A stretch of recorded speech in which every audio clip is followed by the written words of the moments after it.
이제 이삭은 나이가 많아서 앞을 잘 보지를 못합니다. 그래서 이삭은 언제 죽을지 모르기 때문에 에서에게 이 장자의 축복을 해주겠다, 이렇게 이야기를 합니다. 근데 축복하기 전에 먼저 이 사냥한 고기를 가지고 별미를 만들어 오라고 시킵니다. 그래서 에서가 이제 사냥을 하러 나가는데 그때 그 이야기를 리브가가 엿듣게 됩니다. 이 이삭의 아내 리브가는 에서보다 야곱을 더 사랑했는데요. 그래서 이 사실을 리브가가 야곱에게 알려주고 또 야곱을 변장을 시킵니다. 먼저 고기를 잡고 또 염소의 털을 몸에 붙여서 야곱을 에서인 것처럼 꾸미게 되죠. 그리고 그 장자의 축복을 야곱이 가로채게 됩니다. 이 사건으로 인해 오늘 이삭의 집안은 가정이 깨지게 됩니다. 형 에서는 이 사실을 알고 야곱을 가만히 두지 않겠다 말합니다. 아버지가 돌아가시기만 하면 내가 내 아우 야곱을 죽여버리겠다 말하기까지 합니다. 그리고 야곱도 집을 떠나 형을 피해 삼촌 라반의 집으로 도망을 가게 됩니다. 과연 이 문제는 어디서부터 시작이 된 걸까요? 왜 이렇게 집안이 하나가 되질 못하고 이 사분오열이 되었을까요? 오늘 말씀을 보게 되면 사실 이 출발점은 바로 아버지 이삭으로부터 시작됩니다. 본문 1절을 보게 되면 이런 내용이 있습니다. 우리 함께 읽겠습니다.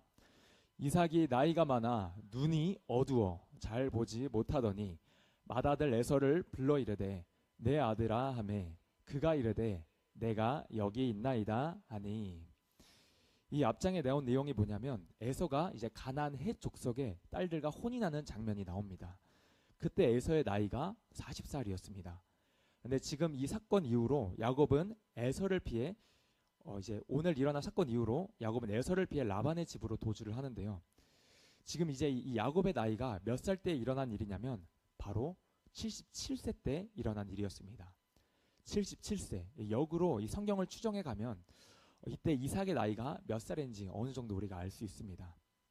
그러니까 지금 이삭의 나이가 많아 눈이 어두워져서 이제 잘 보지 못하는 상태가 됐는데 이게 어떤 신체적인 부분에 노쇠함이 있어서 눈이 먼 것도 사실이지만 지금 이 이삭은 온전한 상태의 이삭이 아니었습니다. 그의 영적인 눈 역시도 어두워져서 영적인 분별력을 잃어버린 상태였습니다. 그래서 나이가 많아 눈이 어둡다고 이렇게 얘기를 할 때 이제 그 영안이 닫혀 있는 상태를 이야기를 하기도 합니다.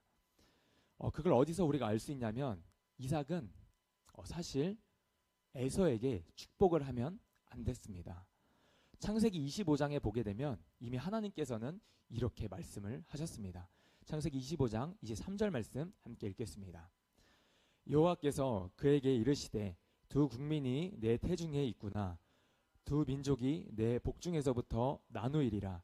이 족속이 저 족속보다 강하겠고 큰 자가 어린 자를 섬기리라 하셨더라. 아멘. 큰 자가 어린 자를 섬길 것이다.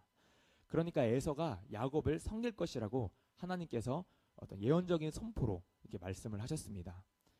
그런데도 지금 이삭은 하나님의 말씀이 그렇게 임했음에도 불구하고 지금 에서를 축복하려고 했다는 것입니다.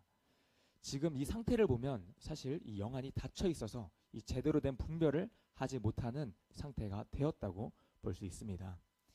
이게 단순히 그냥 나이가 많아 눈이 어두웠다 이거 하나만 가지고 이렇게 얘기하는 것이 아니고요. 사실은 이 축복을 할 때는요, 이 당시에 이스라엘 사람들의 이 풍습을 생각해 보면 지금 이 축복을 할 때 이삭은 에서를 개인적으로 불렀습니다. 그런데 원래 이스라엘은 이렇게 하지 않습니다. 축복을 할 때 많은 사람들이 있는 데서 공개된 장소에서 장자의 축복을 하게 됩니다. 근데 지금 이삭은 뭔가 이상한 거예요. 이 공식적인 성상에서 사람들이 다 보는 앞에서 이렇게 이삭을 부른 것이 아니라 자기의 어떤 개인적인 어떤 판단, 하나님 뜻이랑은 상관없는 뭔가 실수를 하는 듯한 느낌의 어조를 계속 풍깁니다. 그래서 자꾸 이 일이 어긋나게 되는 거예요. 지금 이 일이요, 야곱의 나이 77세 때 일어난 사건이었습니다. 형 에서가 그 앞장에 40살에 결혼을 했으니까 지금 무려 37년이 지났습니다. 그 시간 동안에 이 성경의 26장과 27장 사이에는 37년이라는 간극이 생기게 되는 것인데요. 그 사이에 이삭이 하나님의 음성을 듣지 못합니다. 그래서 그 중간에 그 장이 없는 것입니다. 최근에 제가 이 새벽 설교하는 부분에서 아브라함도 그랬던 적이 있었다고 말씀을 드렸었는데요. 아브라함도 이스마엘을 낳고 나서 한참 동안 하나님의 음성을 못 듣다가 뒤늦게 세월이 흘러서야 하나님의 음성을 다시 듣게 됩니다. 그것처럼 지금 이삭이 바로 그런 상태라는 것입니다. 그래서 하나님과의 뜻과는 어긋난 일이 일어나게 됩니다. 사실 하나님이 원하셨던 것은 에서를 축복하는 것이 아니라 바로 야곱을 축복하는 것이었습니다. 물론 야곱이 좀 옳지 않은 방법으로 형을 속여서 이런 일이 일어난 것이지만 하나님의 섭리와 은혜와 또 인도하심은 원래부터 야곱을 향해 있었습니다. 그런데 오늘 이삭은 그 잘못된 판단에 의해 잘못된 결정을 내리게 됩니다. 그리고 오늘 이삭은 이렇게 말합니다. 본문 3절과 4절입니다. 그런즉 내 기구 곧 하살통과 활을 가지고 들에 가서 나를 위하여 사냥하여 내가 즐기는 별미를 만들어 내게로 가져와서 먹게 하여 내가 죽기 전에 내 마음껏 내게 축복하게 하라. 바로 나를 위하여 사냥하고 나를 위하여 내가 즐기는 별미를 만들어 와라. 오늘 이삭의 이 잘못된 선택이 집안을 사분오열하게 만들었습니다. 하나님의 뜻이 아닌 자기의 생각과 판단으로 결정하고 자기가 하고 싶은 대로 일을 이루려고 했을 때 그 결과가 어떠한지를 오늘 말씀을 통해 보여줍니다. 여러분, 우리가 인생을 살아갈 때 많은 사람들이요, 그 인생의 방향성을 항상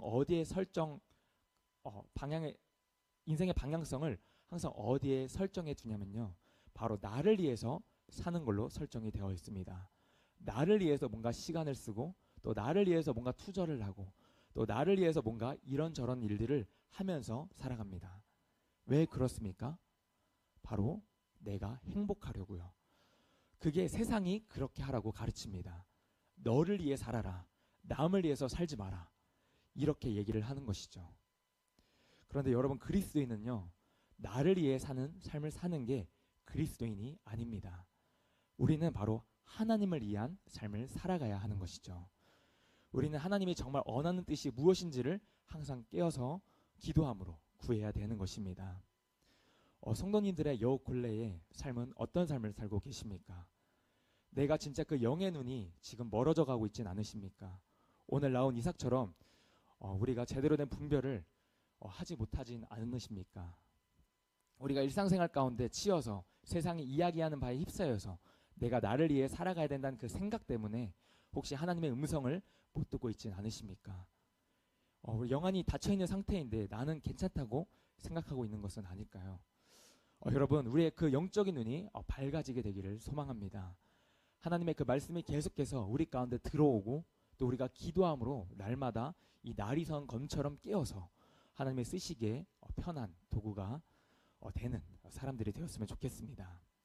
우리가 원하는 바가 아니라 주님을 기쁘시게 하는 삶, 그 삶을 우리가 살아내시기를 축복합니다. 기도하겠습니다.